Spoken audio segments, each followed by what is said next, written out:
है today's topic is asthma.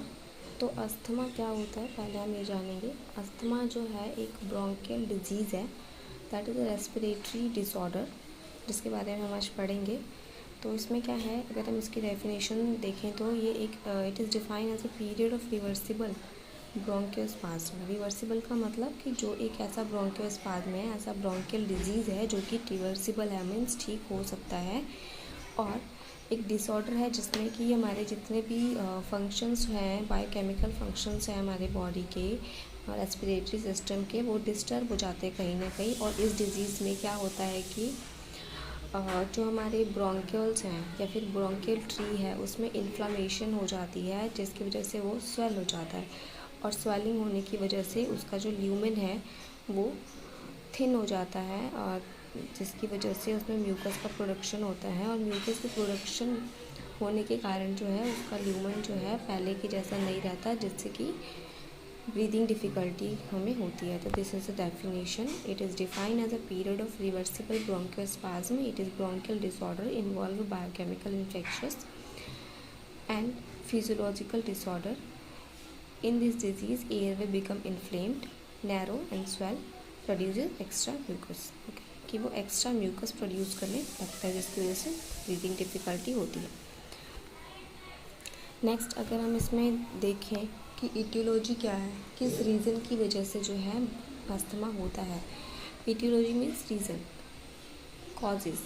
Okay, then aetiology अगर हम देखें सबसे पहले हेरिडिटरी मीन्स अगर किसी को है फैमिली में पहले से, तो ये अगले जनरेशन को भी हो सकता है। एलर्जेंस की वजह से हो सकता है, जैसे पोल्यूशन या फिर एनवायरनमेंट में sudden change. Strong order means ऐसी स्मेल जिसको कोई बर्दाश्त नहीं कर पा रहा है, उसकी वजह से। हाइपर वेंटिलेशन की वजह से हो सकता है। और अगर कोई पर्सन किसी केमिकल के कांटेक्ट में आता है, कांटेक्ट ऑफ केमिकल या फिर डस्ट। केमिकल के कांटेक्ट में कैसे, कि किसी पर्सन का जॉब ही ऐसा है कि वो हर टाइम उसे केमिकल्स की उस पर रहना पड़ता हो, तो उनको जो है अस्थमा होने के चांसेस बहुत ज़्यादा बढ़ जाते हैं। तो ये थी एटियोलॉजी। नेक्स्ट हम देखेंगे पैथोफिजियोलॉजी। पैथोफिजियोलॉजी मीन्स क्या?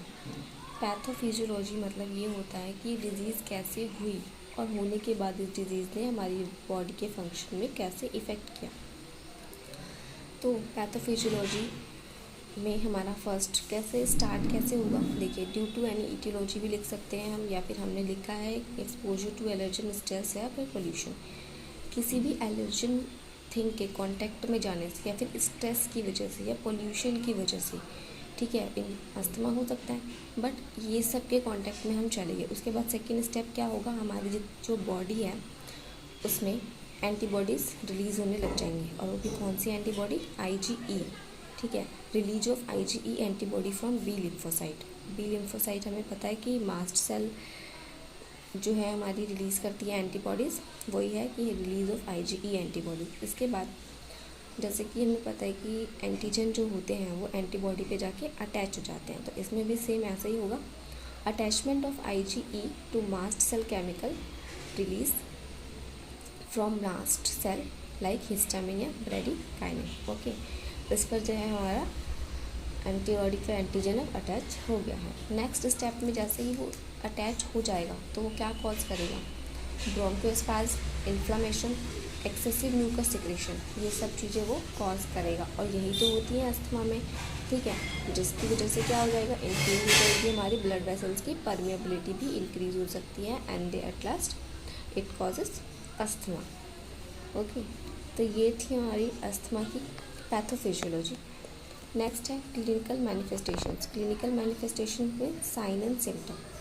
साइन एंड सिम्टम क्या होंगे अस्थमा के? वैसे तो हम लोगों ने देखा ही होगा कि अस्थमा के जो पेशेंट होते हैं आसपास, उनको क्या साइन सिम्टम होते हैं। पहले तो उनको ब्रीदिंग डिफ़िकल्टी होती है, और भी साइन सिम्टम से स्वेटिंग होने लग जाती है, सांस लेने में बहुत ज़्यादा तकलीफ हो रही है उसकी वजह से।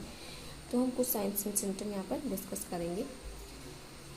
फर्स्ट है ड्राई कफ, ठीक है, अस्थमा के जो पेशेंट हैं उनको ड्राई कफ होगा, शॉर्टनेस ऑफ ब्रीथ होगा, जो कि मेनली बहुत ज़्यादा इंपॉर्टेंट साइन सिम्टम है। वीजिंग साउंड, वीजिंग साउंड का मतलब जो भी अस्थमेटिक पेशेंट होगा, जब भी वो सांस लेगा तो उससे एक सीटी की जैसी साउंड आएगी उसके सांस लेने पर। पर्स स्लीप ब्रीदिंग मीन्स बहुत ज़्यादा यूज़ करना, और यूज़ ऑफ एक्सेसरी मसल्स, जितने भी हमारी एक्सेसरी मसल्स है रेस्पिरेटरी सिस्टम की, जैसे डायफ्राम हो गया, ठीक है, इन सब का सांस लेते वक्त बहुत ज़्यादा यूज़ करना, ये होता है क्लिनिकल मैनिफेस्टेशन। अब हमें नेक्स्ट टॉपिक पे लिखना होता है डायग्नोस्टिक इवैल्यूएशन। डायग्नोस्टिक इवैल्यूएशन मतलब कि अस्थमा वाले पेशेंट को हम कैसे इन्वेस्टिगेट करेंगे, कैसे पता करेंगे कि उसको अस्थमा है, क्या क्या टेस्ट किए जाते हैं वो हम यहाँ पर देखेंगे। PFT means pulmonary function test, pulse oximeter, ABG analysis means arterial blood gas analysis करेंगे, एक्सरे करेंगे चेस्ट का, स्पाइरोमीटर और ब्लड टेस्ट जो भी इसमें नेक्स्ट होगा हमारा। फिर हमें लिखना होता है मैनेजमेंट। मैनेजमेंट में जो है मैनेजमेंट 3 तरीके की होती है, एक तो फार्माकोलॉजिकल, एक नॉन फार्माकोलॉजिकल और एक हमारी सर्जिकल मैनेजमेंट। फर्स्ट है हमारी फार्माकोलॉजिकल मैनेजमेंट। फार्माकोलॉजिकल मीन्स जो हम ड्रग्स यूज़ करेंगे इसको अस्थमा को ट्रीट करने के लिए। सबसे पहले हम यूज़ करेंगे कॉर्टिकोस्टेरॉइड। कॉर्टिकोस्टेरॉइड ड्रग्स का हम यूज़ करेंगे। एंटी हिस्टामिन ड्रग यूज़ करेंगे। एंटी हिस्टामिन ड्रग क्यों? क्योंकि जो हिस्टामिन है वो वहाँ पर बाइंड ना हो पाए और कॉम्प्लेक्स ना फॉर्म हो हमारा वहाँ पर एंटी हिस्टामिन का, इसलिए हम एंटी हिस्टामिन ड्रग यूज़ करेंगे। सक्शनिंग करेंगे, अगर बहुत ज़्यादा म्यूकस है जिसकी वजह से उसको ब्रीदिंग डिफ़िकल्टी हो रही है तो उसको क्लियर करने के लिए हमें सक्शनिंग करेंगे। ऑक्सीजन सप्लीमेंट्स देंगे। ब्रोंकोडायलेटर्स यूज़ करेंगे ताकि ब्रोंकियल जो है स्पाज्म हो गया था वो उसमें डायलेशन हो जाए और इजीली वो जो है सांस ले सके, तो salbutamol is the example. Next हम एंटीकोलिनर्जिक ड्रग्स भी यूज़ करते हैं। एंटीकोलिनर्जिक ड्रग हम यूज़ करते हैं। नेक्स्ट है नॉन फार्माकोलॉजिकल मैनेजमेंट। अब नॉन फार्माकोलॉजिकल मैनेजमेंट क्या होता है? Non pharmacological management is that management in which जो है हम उसको लाइफ स्टाइल मॉडिफिकेशन के थ्रू क्या क्या एडवाइस दे सकते हैं।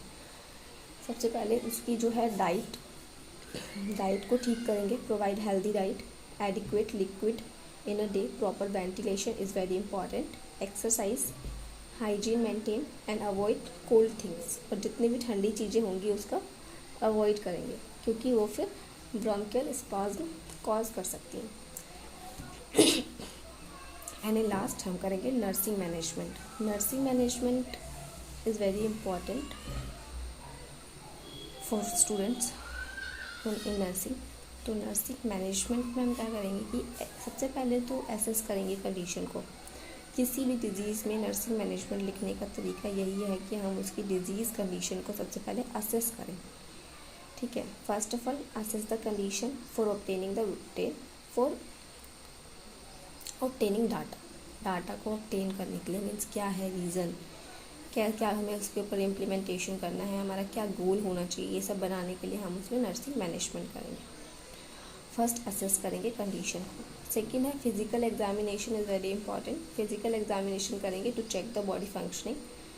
नेक्स्ट हिस्ट्री कलेक्शन करेंगे, क्योंकि हिस्ट्री कलेक्शन इसलिए करेंगे बिकॉज हमने पढ़ा है इसमें कि ये डिज़ीज़ जो है हेरिडिटरी भी हो सकती है, तो इसके लिए हम हिस्ट्री कलेक्शन करेंगे।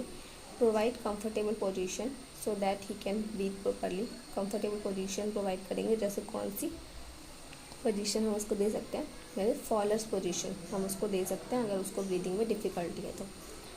माइंड डाइवर्जन थेरेपी प्रोवाइड करेंगे उसकी एंजाइटी को रिड्यूस करने के लिए, क्योंकि उसको बहुत ज़्यादा अगर एंजाइटी हो रही है, सांस लेने में दिक्कत हो रही है तो उसको एंजाइटी होगी, तो उसके लिए हम उसको माइंड डाइवर्जन थेरेपी भी प्रोवाइड करा सकते हैं जिससे उसका ध्यान जो है डाइवर्ट हो जाए। Provide proper ventilation, note intake output chart, vital science को रेगुलर चेकिंग करनी है। Provide medications according doctors order and record all the procedure which is done on the patient.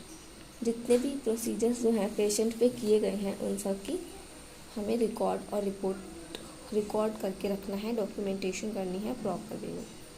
Next है नर्सिंग डायग्नोसिस। नर्सिंग डायग्नोसिस हमें 5 तो लिखनी ही होती है। अगर कोई भी डिज़ीज़ के ऊपर हम एमएसएन में हम किसी भी डिज़ीज़ की स्टडी कर रहे हैं तो हमें उसमें नर्सिंग डायग्नोसिस लिखना होता है। एटलीस्ट 5 नर्सिंग डायग्नोसिस हमें लिखने होते हैं। तो नर्सिंग डायग्नोसिस में फ़र्स्ट हमारा क्या बनेगा कि सबसे पहले प्रायोरिटी तो यही है कि अस्थमेटिक पेशेंट हैं अगर अस्थमेटिक पेशेंट है तो उसको ब्रीदिंग में डिफ़िकल्टी हो रही है, तो ब्रीदिंग में डिफ़िकल्टी के लिए सबसे पहला हमारा नर्सिंग डायग्नोसिस यही बनता है कि difficulty in breathing related to disease condition as evidenced by physical examination. Next, trachycardia, because बहुत ज़्यादा सांस लेना is trachycardia and less मतलब less breathing rate is bradycardia. Normal breathing rate is 16 to 20 beats per minute. अगर इससे ज़्यादा हो then trachycardia. Then trachycardia related to asthma as evidenced by vital signs. Acute chest pain भी हो सकता है उसको, क्योंकि ब्रोंकियोस्पाज्म है। तो next, acute chest pain related to asthma as evidence by physical examination. ये है नर्सिंग डायग्नोसिस। नेक्स्ट है हमारा एंजाइटी, उसको हो रही थी, तो next anxiety related to disease condition as evidenced by physical examination. Nutritional imbalance is related to disease condition as evidenced by physical examination. Mostly हमने फिजिकल एग्जामिनेशन लिखा है, बट यहाँ पर और भी कुछ आप लिख सकते हैं, जैसे एंजाइटी हो रही है तो ये उसके वर्बल एक्सप्लेनेशन से भी लिख सकते हैं। न्यूट्रिशनल इम्बैलेंस है, ये तो फिजिकल एग्जामिनेशन और अपीयरेंस से ही पता चलेगा, तो वहाँ पर और भी चीज़ें लिखी जा सकती हैं। तो ये था हमारा अस्थमा के ऊपर का टॉपिक। अस्थमा की disease condition according to MSN ऐसे लिखते हैं, और आप इसको यहाँ से लिख सकते हैं। Thank you.